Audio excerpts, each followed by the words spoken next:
Well, joining us right now on AOA, I was very interested to learn more about our next guest's story. He is a former U.S. Army Ranger who has started a new kind of mission. He has launched Valor Provisions, a direct to consumer online marketplace offering proteins from small independent ranches. He's based in Missouri, and we want to learn about what he is doing. Joining us now, Patrick Montgomery. Patrick, welcome to AOA. Great to have you on the show with us. Jesse, thanks for having me on, man. Just for starters, tell folks who are listening in here on the show today, how did you go from being a U.S. Army Ranger to now a rancher and running a direct-to-consumer online marketplace? I mean, tell us a little bit about your story. Yeah, to keep it short, I got out of the military in 2014, and my intent was to go back to school to become a large animal veterinarian. Really fell in love with the cattle space when I was doing my undergrad in animal science. Figured out you're large animal vets. It's kind of tough to justify that school expense with the salary you make post graduating. And so I put together the plan for Casey Cattle Company, which it doesn't sound like an original idea right now, but at this point it was 2016, to have this D2C, farm to table company where literally, the cattle are right behind this wall right here, and the beef's going out the other side. And we started that in 2017, would have been our first half year sales, and 2019 is really when we blew up on the hot dog side. Mm-hmm. And then the pandemic was really good to us for the DDC side, right? When protein evaporated from the East and West Coast. And then Valor Provisions kind of came out of desperation of what transpired from 2022 through 2024 in the ag markets, especially being a D2C meat company like you mentioned. Well, it's been quite a change, I think, in the industry and retail habits of consumers, and so maybe we start there with the conversation a little bit.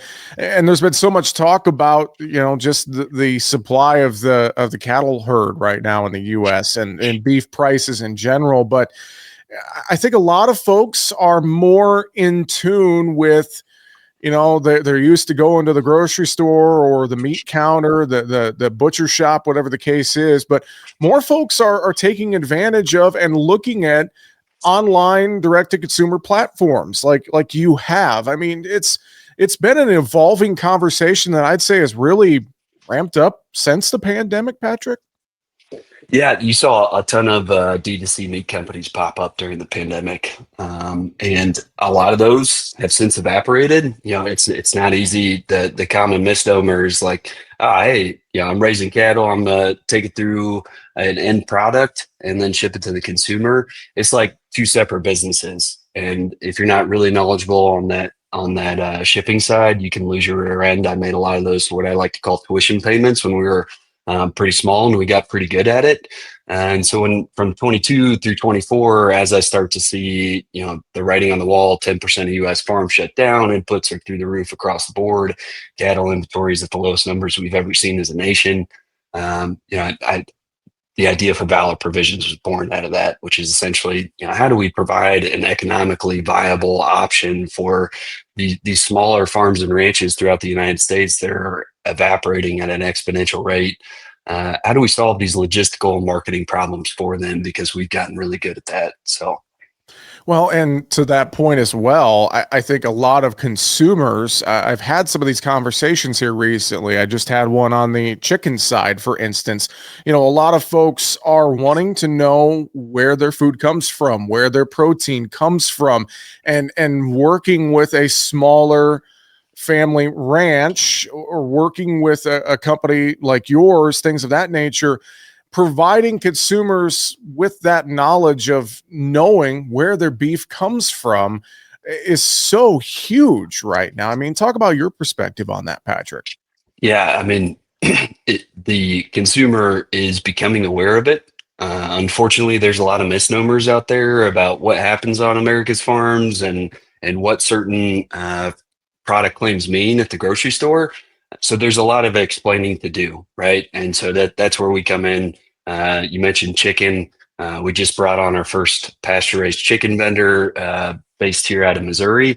And so we go to his farm, we bring our content team, and we ask all the questions that we know the consumer are going to ask about the husbandry practices, about what goes into the chicken, whether it's feed or antibiotics or et cetera, et cetera.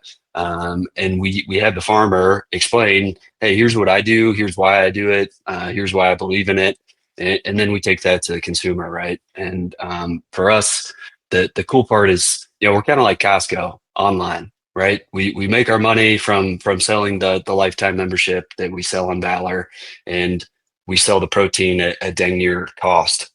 So the farmer tells us, hey, here's what I need to make to be able to make sure I can pass this down to the next generation.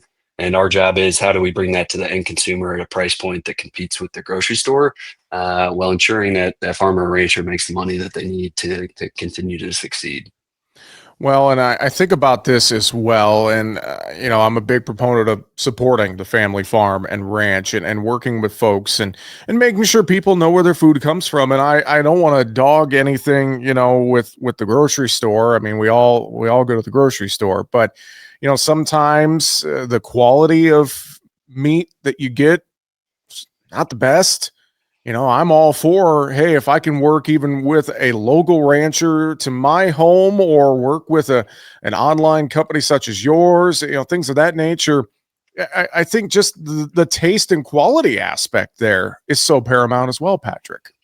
Yeah, well, and the product claims, right? There's a loophole that exists for dang near every product claim you find at the grocery store, whether it's made in the USA or grass fed or pasture raised, and the consumers are starting to become aware of that, and so they ask they're beginning to ask the right questions about this stuff, and there are farmers and ranchers out there that are doing what they actually say they're doing on the grass fed side or the pasture raised or cage free, et cetera.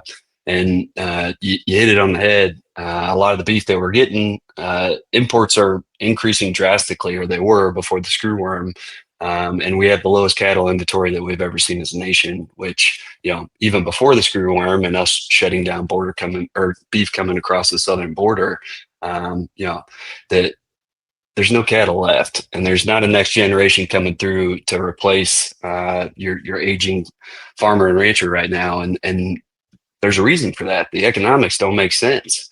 And so that's what we're trying to change, because I agree with you wholeheartedly that some of our best entrepreneurs, some of our best politicians throughout our nation's history, they learn that work ethic. They learn their critical thinking abilities being raised on a farm in the United States. And I don't want to see that disappear.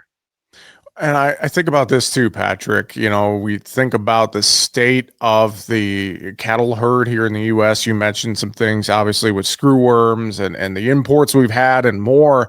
Looking at the future, there's all this talk about the herd rebuild, but, maybe the herd doesn't rebuild back the way it once was. And maybe, the model like you have and others that you work with have. I mean, does this become our model of beef production here in the US? I think it's an interesting concept to keep in mind, Patrick.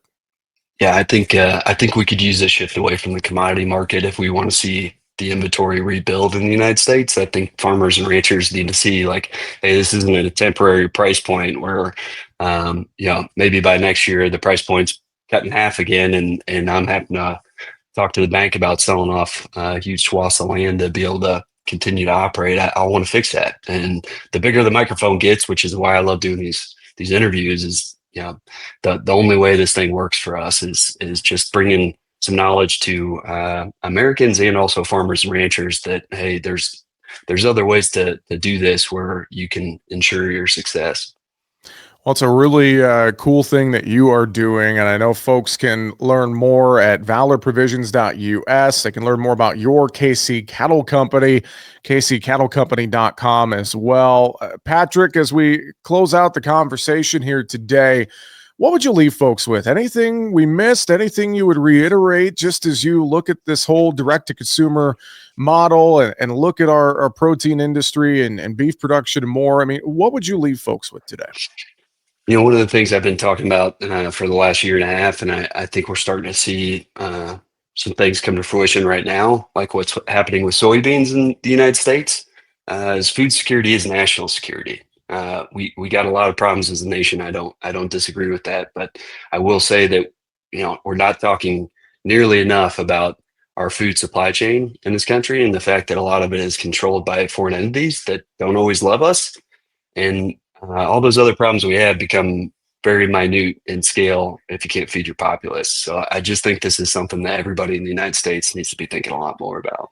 Well, and I've been saying a lot more on the show as well. We need to have these conversations, to your point. And I would agree. Food security is national security. A lot of things for us to keep an eye on. And we're going to have you back on the show again down the road to talk more about this topic and issue. Again, kccattlecompany.com or valorprovisions.us. With that, Patrick Montgomery, rancher, former U.S. Army Ranger, and the founder of Valor Provisions. Thanks for joining us here on the show.